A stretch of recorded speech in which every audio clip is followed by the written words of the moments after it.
but I really want to thank, oh, thanks. I really want to thank both Karen and Shannon Mowry, who mentioned that Ivy would be an incredible speaker. I think that is obvious. So Karen, take it away. Thank you guys. So since everybody is on the Ivy Fan Club, I'm sure some people know this information, so I apologize for the duplication, but Ivy's a senior vice president of Penrose now. She's been in the space almost 30 years. Previous to this position, which is the position I know her very well in, she ran the Maryland, DC, Virginia, and Virgin Islands regional group and was the regional vice president for Penrose in that group before she left us and went to Atlanta to start to run, help run that group and become the senior vice president of Penrose. Ivy was the president of the Maryland Affordable Housing Coalition at one point.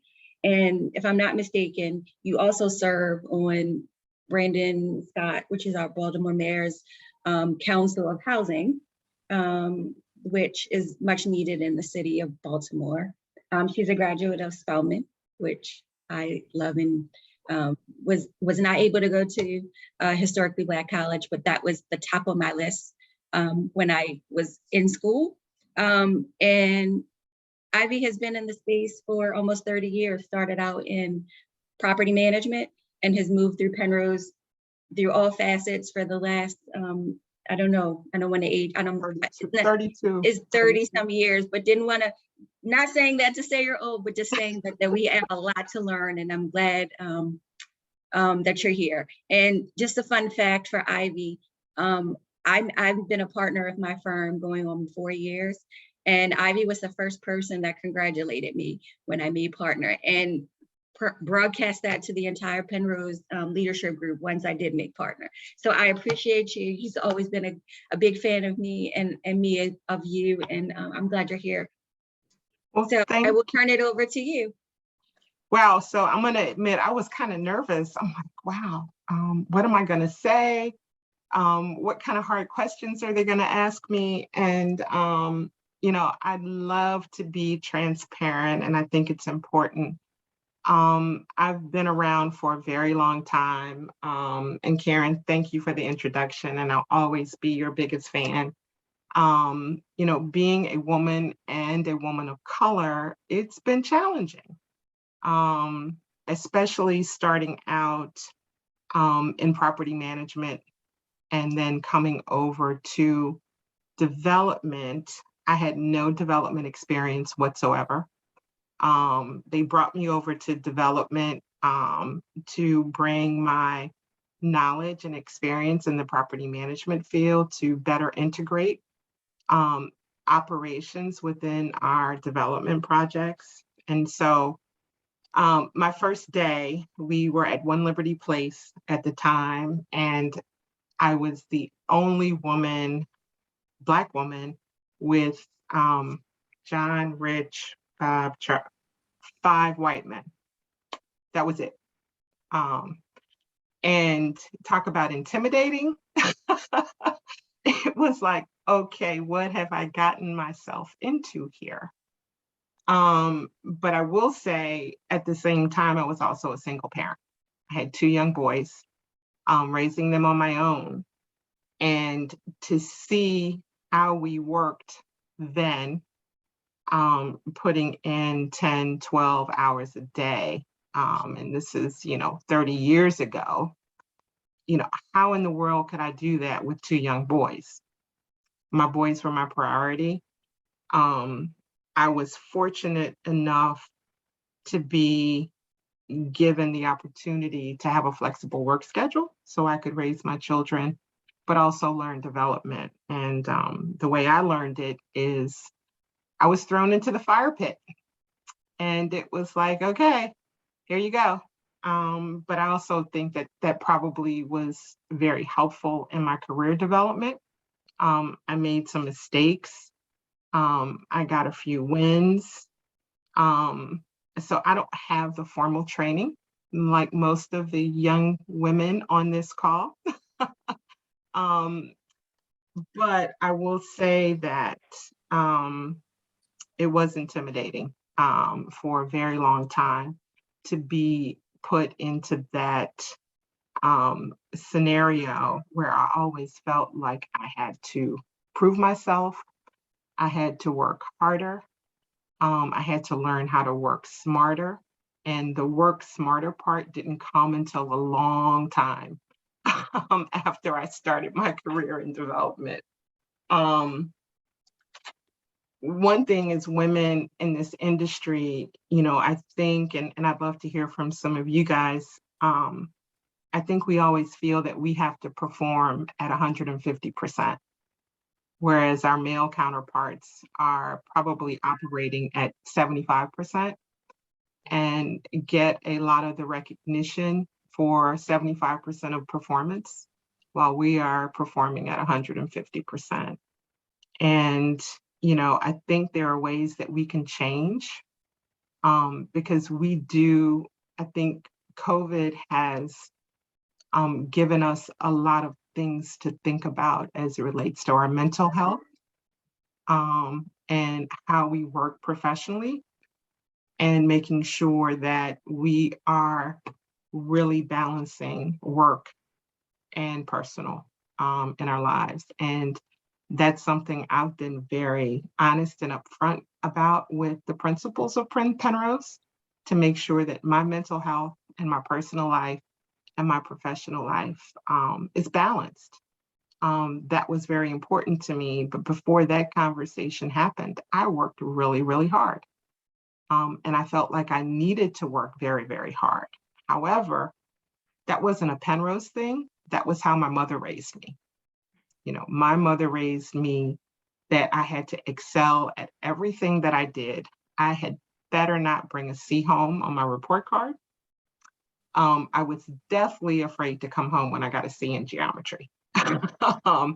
you know, so I was raised with a lot of love, but it was also a lot of pressure to perform and be my best, given that I was a woman, but I was also a Black woman. People ask me where I'm from. I'm from a lot of places. I can't tell you one place I'm from. I'm from the South. I'm from the Midwest. I lived in the Caribbean. And so lived in a lot of different places. And, roles are perceived much differently in where you live and where you're raised. In the South, it's so much different. There is more obvious racial prejudice, not only from your skin color, but your gender. Midwest, it's a little bit more hidden. And the East Coast, you really don't know what you're dealing with. But what I will say is, to anyone in this industry looking to get into this industry, is you have to make sure that you understand what your goals are and what the steps are to get to the goals that you want to reach, and to get there in a healthy way. I didn't get here healthy. It took a lot of hard work, dedication, a lot of sacrifice to get to where I am. But I will say that I was given the opportunity to grow with Penrose as we grew as an organization. So I'm sort of like the first, RVP, the first woman RVP, the first senior vice president of the organization, and being a woman. And I think we've done a really great job as an organization, even though we have a lot more work to do, to make sure that we are giving women an opportunity to enter into the real estate development field. I would like to give a shout out to all of my Penrose colleagues. Everyone on here from Penrose is part of what we call the Women's Developers Group within Penrose, and Toki gets a lot of credit there. She organized the group. We meet on bi-weekly or monthly basis, Toki? You're on mute, Toki. Yeah, sorry, I couldn't find my cursor. We try and meet twice a month. Yeah, every 2 weeks. Yeah, so I don't get to participate on every call, but I do try and get there when I can. And I think it's really been helpful for us to have other women to talk to and express issues, express things that we're going through, talking about solutions. And it can be from a woman's perspective, or it could be a technical issue within, real estate development. And I think that's one of the things that I did, is I formed a lot of relationships with other women within our industry throughout my career. And it's always good to have a mentor, because I never know everything that I need to know. And you have to seek out those mentors and have someone that you can ask those questions. And I think you gain a lot of respect by saying, I don't know. And, saying, look, I'll find out what the answer is, or I'll find out another resource. But one thing that I've learned is your truth and what you say and what you commit to, you have to be willing to back it up, to make yourself respected, whether it's in a room full of men. And I think gaining the respect of the men in the room can be daunting and challenging at times. But if you are doing your job, you are expanding your horizons, and you are speaking your truth, you will get that respect in that room or that construction trailer. I've been there where I'm the only woman in the in the construction trailer in the South, and they're looking at me like, why is this woman here, and why is she telling me what to do? So it's been a great journey, and I'm happy where I am right now. I have peace. I'm in the South again, where I love to be. I recently relocated back to the South a year and a half ago. And so right now I have 2 regional vice presidents that report to me up in the Baltimore, Maryland, DC, Virginia region. Down in the Southeast, we're covering Georgia, Alabama, Tennessee, and moving into North Carolina. And then I've got our projects down in the Virgin Islands and starting one up in Puerto Rico. So it's been an exciting journey. I'm going to stop there and let's have some dialogue.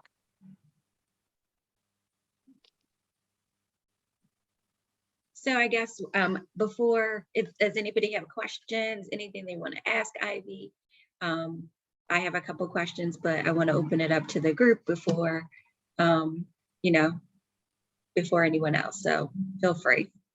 I just wanted to add one thing. When I was at Penrose, I feel like Ivy really started the women mentoring thing without even knowing that that's what you were doing. But your presence was so calming, and you were so, like, the whole networking thing with the Women in Housing Finance has been great.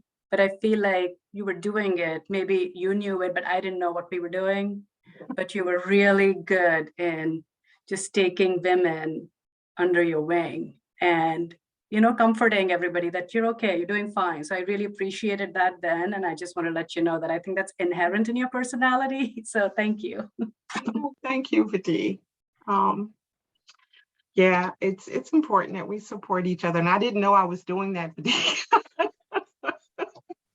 But I think I knew from my past experience how intimidating it could be to be in that environment. So.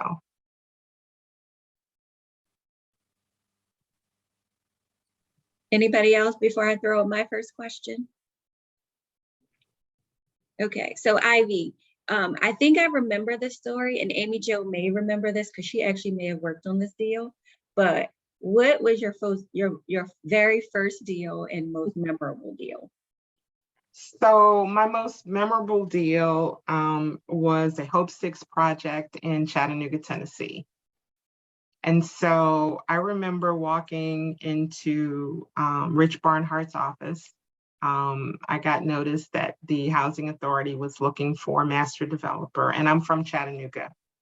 The project was actually located in the community where my great-grandfather and my uncle pastored our home church. I was baptized there, spent most of my week there at church. And the public housing project, my mom actually lived in that public housing project as a child. So it had a lot of personal satisfaction for me. But I remember feeling like, okay, I'm going to go in here and ask, can we go after this project, or can I go after this project? And Rich was like, okay, but I don't think he thought I was going to be able to do it because I didn't have a lot of experience in development, and it was the first project that I was going after. But he encouraged me. He gave me the support that I needed. We submitted the RFP. And going back to my Southern analogy here, I'm in a presentation room with all white men. The South is made up, well, Chattanooga was run by old money, Coca-Cola money. And so if you guys recall the former Senator Bob Corker, he was one of Trump's ardent, he didn't really support Trump, I'll put it that way. But anyway, Bob Corker was the new mayor of Chattanooga, and he was new money. And he came into the presentation, and we were going up against McCormick Barron to win the deal. My first presentation, I was scared to death. I was so nervous, but we ended up winning the deal. And I really didn't have a lot of confidence in myself that I could do it.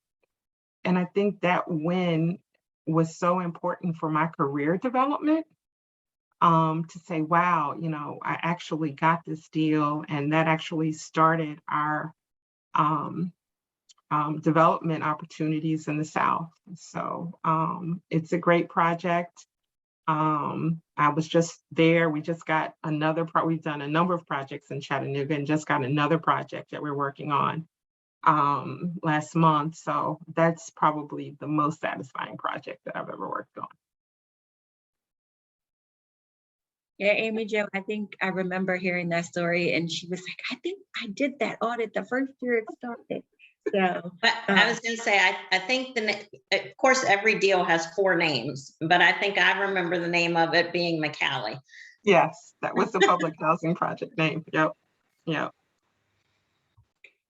So I guess another question for me, if you guys don't have anybody before I ask the second one.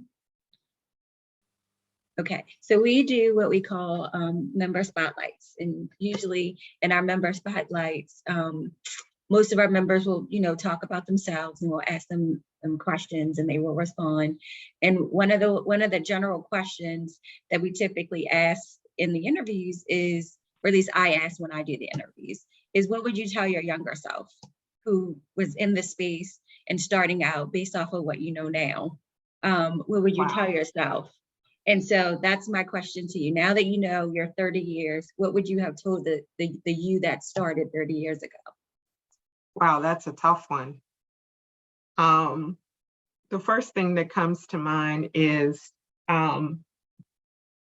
not to be hesitant about letting the principals or the higher ups know what you need and what you need to do your job well, and what personal requirements that you have to be well balanced from a work and personal life perspective.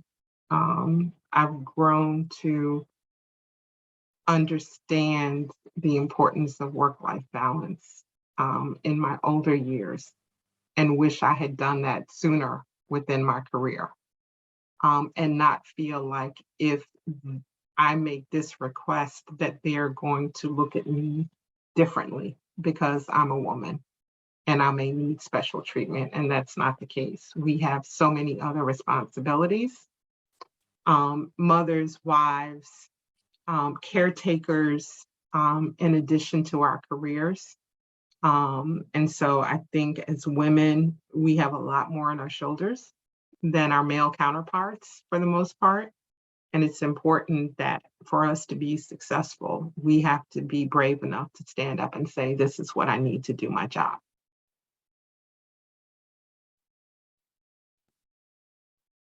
That's all Karen, there's a question in the chat. Oh, wait, sorry. I wasn't running the chat. Sorry. Jenny, you had. I can't see the chats. The bank only lets me see you guys, not the chats. I do have a follow-up, see but it I don't now. want to cut anybody else off. Yep, I see it now. It's Amber's question. As you increase to leadership roles, responsibilities, how do you effectively wield power, especially with men? I don't wield my power, I don't think, but you guys can tell me differently that work with me at Penrose. But it's about, understanding who you're reporting to and understanding how they manage. And each principal at Penrose has a different personality and a different way to manage. And I think in any company, you have to understand how people manage. I try to, as I've grown within the organization, I think I've become a better leader. And that's one thing we need to do within all companies is have leadership training, because we are put into leadership positions sometimes and don't have the training that's necessary to be a good leader. And, when I first became a supervisor, I had no idea what I was doing, and being offered the opportunity to do leadership training has helped me understand how to effectively, hopefully, lead the people on my teams. And it's more about me providing them with a foundation for growth and giving them the opportunity to be a leader. And hopefully I'm giving them the advice and the support that they need to do their jobs well. Hopefully that answered your question, Amber.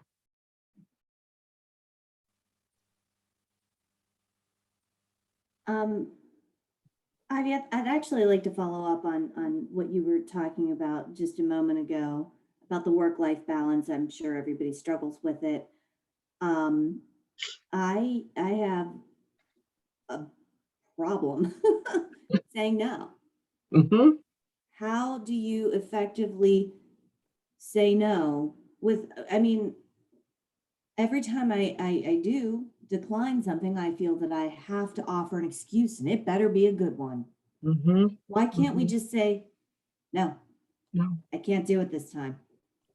And that is a great point. I actually participated in a women's executive group and taught me how to say no. And it's okay to say no. Men say no all the time.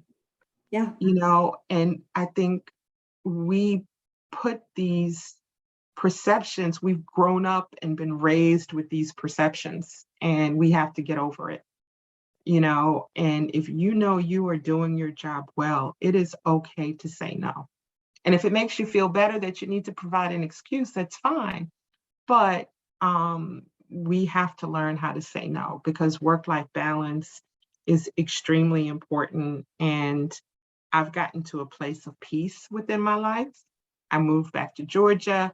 I wanted to, my peace is being around water. I moved, got a little small house on the lake.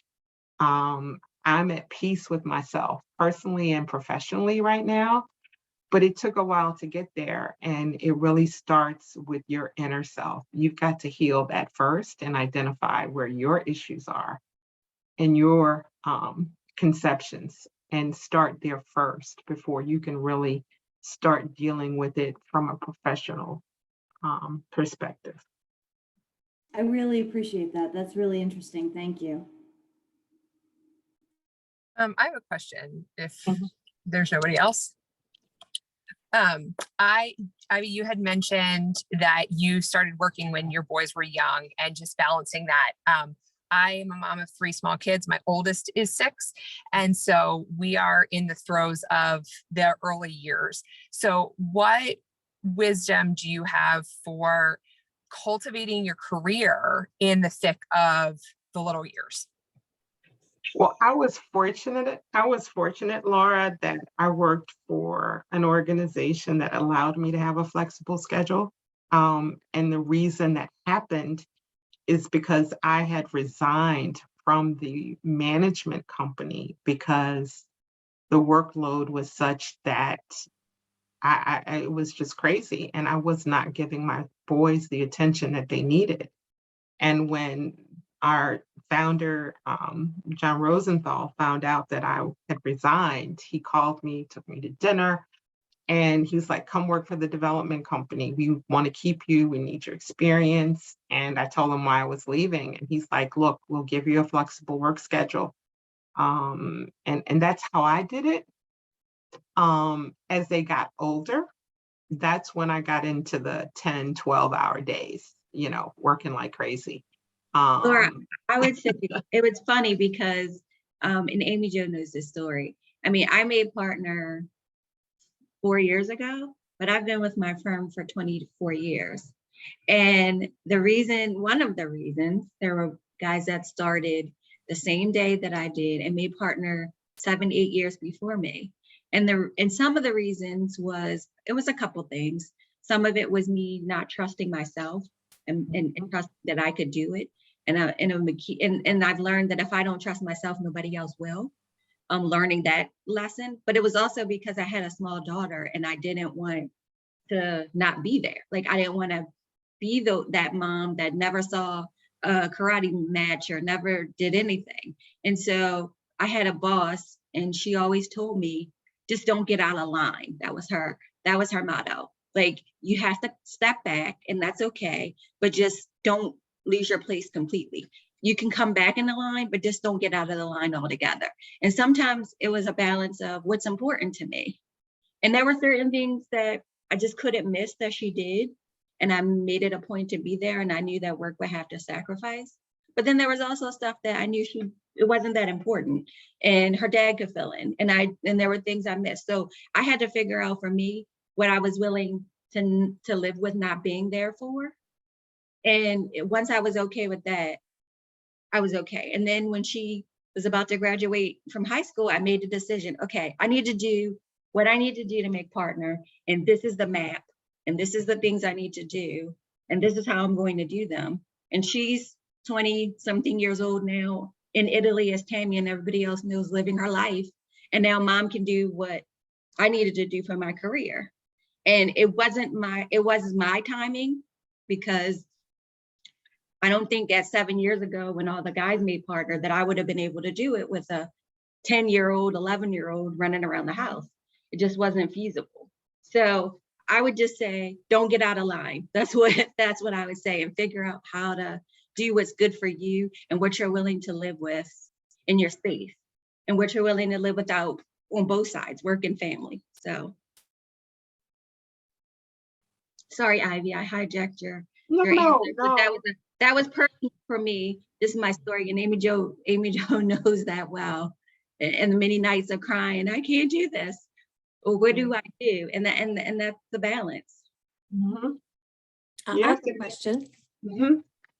Oh, I'm sorry. Did you want to finish? No, go ahead, Kathy. Well, it's funny. That's when I had my children were small. That's how I found out that there are grocery stores open at midnight. And it was also my therapy because it was quiet. But Ivy, I've also been in the construction industry over 30 years. So yes, I have been in that trailer with all men, and I was the project manager. So it was very intimidating. And I've learned a lot like you have. But it's been a very difficult thing. And I think you said something earlier about don't be afraid to ask for what you want. And honestly, you need to, because it's much easier to do that now. I think 30 years ago, they would have looked at us differently, and they rolled their eyes at you and things like that. But I think now it's really starting to the point where you can ask for it and they'll take you seriously and do what you need. But my one question to you, Ivy, is I know you said you took some leadership classes and stuff. Were there any other like classes or programs or, you know, anything like that, groups that you joined that you felt were really helpful in motivating and pushing your career forward? That's a good question. We really didn't have groups like this back then. You know, I was able to develop relationships with other women in our industry. And we kind of supported each other personally and professionally. But I would really recommend, and I think the reason I got to where I am right now, not only professionally, but personally, is really, you know, this women's executive leadership course that I took. And it wasn't really a course, it was really helping you to look at your inner self and understand what your inhibitions are and what your fears are, and determining what are your goals, what's going to make you happy, what's your truth, what's your peace, and how to integrate that into your life, and how to say no. And it's okay to say no. We usually don't think it's okay to say no. And it is okay to say no.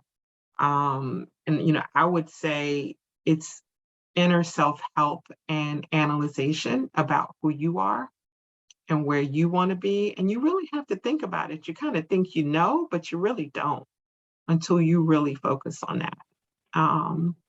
So that's how I got to where I am. And we didn't have a lot of women professional organizations like this. And you guys are extremely lucky to have this. And we are extremely lucky that Toki's leading our women's group at Penrose. And I think we need to do more of that in some of the states that we work, so that we can network together and, you know, promote each other. I will say that we have a saying, crabs in a barrel. And as you see other people progressing, you try and want to tear them down. But I will say in our organization, the women are really supportive of each other. And it's not a competition. And I think that's important. And I think we have to support each other in what we're doing and giving each other advice on how to get there. I have a question for you. Thanks so much for sharing your journey and giving us so many insights. My question is about how you dealt with kind of microaggressions or incidences of kind of racial prejudice within the project teams that you worked on. I know, as you know, as Black women and as Black people, sometimes we can default to making sure everyone else is comfortable, but at the same time, you know, you're in a project team with people you have to work with for months or years. So how did you kind of confront that, or how do you continue to confront that?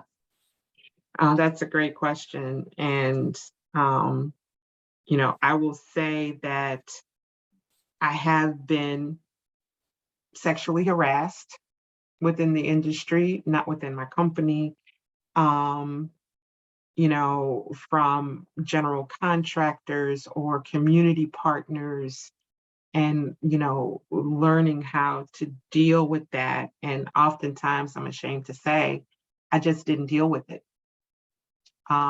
There was one time when I let our founder know, I'm like, we're about to lose this project, because if this man says one more thing to me, it's going to be over. I'm going to lose it, and I'm going to put him in his place. Fortunately, I didn't have to do that, because I think the look I gave him made him be quiet. But you know, it happens, and you have to deal with it professionally. And back then it was a little bit more accepted, because that's just how it was. I had the head building inspector in Chattanooga. We needed to get our COs by a certain date in order to keep our tax credits. And I called him and he tried to brush me off. And I'm like, look, I need for you to make me a commitment. If I call you at 5 o'clock on such and such a day, that you will have 5 inspectors out here to inspect our units and give us our COs. And he was like, well, I really don't think you're going to do it, but I'll make that commitment to you. If I didn't ask him and push him to that commitment, we probably wouldn't have gotten our COs. And he just knew it wasn't going to happen. And you have to push. And, I don't believe in yelling and screaming and stomping my fist on a desk, but there are times when we have to be very direct in a professional way. And, you have to, if someone approaches you in a disrespectful manner, you pull them aside and you let them know how they made you feel. It's important. And I think people are a little bit more discreet now than they were 15 years ago in this industry.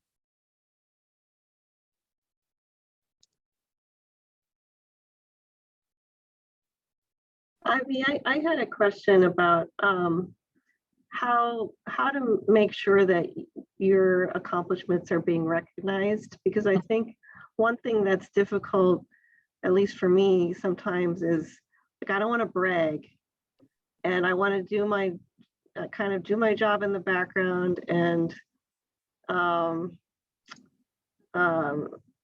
not like appear to be too arrogant. But then what sometimes happens is someone else gets the credit for what you did. And so I'm just wondering if you have any tips about like how to make, I guess it's a form of self-promotion, but like how do you make sure that you're being recognized without bragging all the time? Well, I don't think it's bragging, Toki. I think that, one thing that you can do, we all have annual performance reviews, but you should be keeping a list of all your accomplishments. You may not think it's a big deal, but when you are meeting goals and you're meeting deadlines and you're getting deals, it's important that you write them down and keep a list of your accomplishments. And you need to let people know what you have accomplished. And it's not bragging, but it's showing your value to the organization. And it also, we have to stop being in the shadow and stop worrying about perceptions. It's important that you recognize all of your wins. And it's not bragging, it's showing the accomplishments that you're making professionally within the organization. And we can talk about that offline, Toki.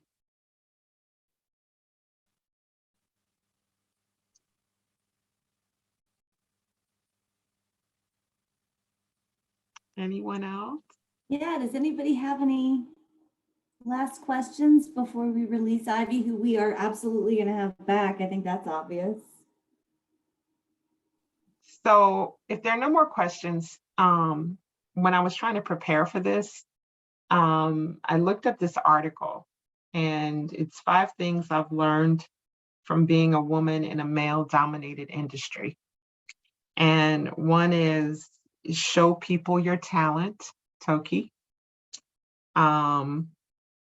You do you, which means that it's important as a woman that you don't let voices and gender expectations dictate what you can and can't do.